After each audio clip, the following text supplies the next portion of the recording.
Dina, the quiet girl in the corner. Dina was the girl who always sat at the back of the classroom. To her classmates, she was an enigma. One day, Mrs. Ani, their English language teacher, dropped a bombshell assignment. Each student had to share their most memorable experience in front of the class. Dina froze in her seat when she heard her name on the list. She dreaded the thought of standing in front of everyone. Could she bear it? The week passed in a blur of mounting anxiety.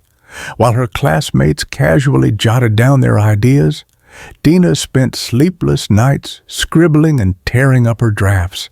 She wanted to speak about something meaningful, but fear clung to her, whispering doubts. What if they laugh? What if they don't understand me? The day arrived. Student after student walked up to the front, some nervous, others confident. Finally, Mrs. Ani called Dina's name. The classroom went still. Dina's legs felt like they were weighed down by lead, but she forced herself to rise. Her heart pounded as she faced the sea of expectant faces. My most memorable experience, she began softly, her voice barely above a whisper. She paused, swallowing the lump in her throat. It's not just one moment, but something I live every day. Writing is my world. When I feel lonely, and I often do, I write.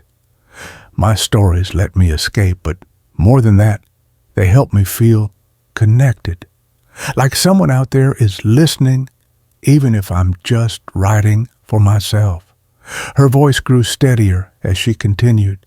She shared how she created characters who felt the emotions she couldn't express, how her stories gave her courage when life felt overwhelming. As she spoke, the classroom transformed. The students, who had once dismissed her as the quiet girl in the corner, listened intently.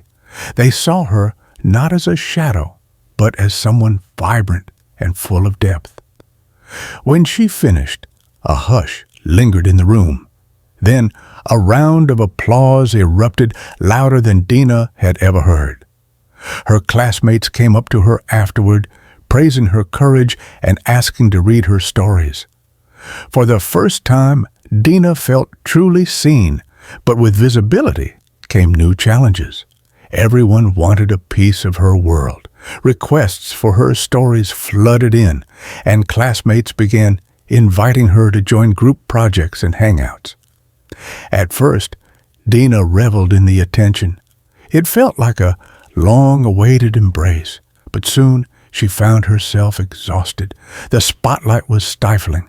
She struggled to say no, fearing she'd let people down or lose their newfound acceptance. Slowly, the joy she once felt in writing began to dim. Her sanctuary became a source of stress. One evening, as Dina sat staring at a blank page, she realized how far she'd drifted from the very thing that made her unique. After much soul-searching, Dina made a decision.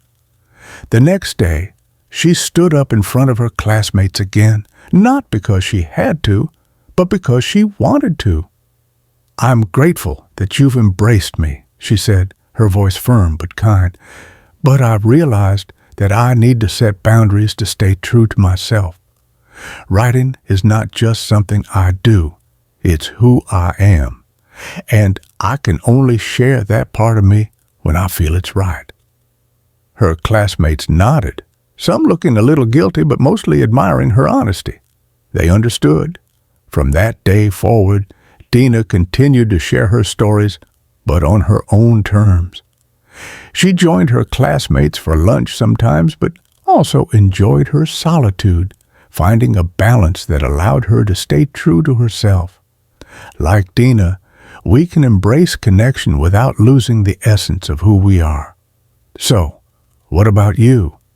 Have you ever felt torn between fitting in and staying true to yourself? Remember, your story matters, just as you are. Share it with the world. It might just inspire someone else to do the same.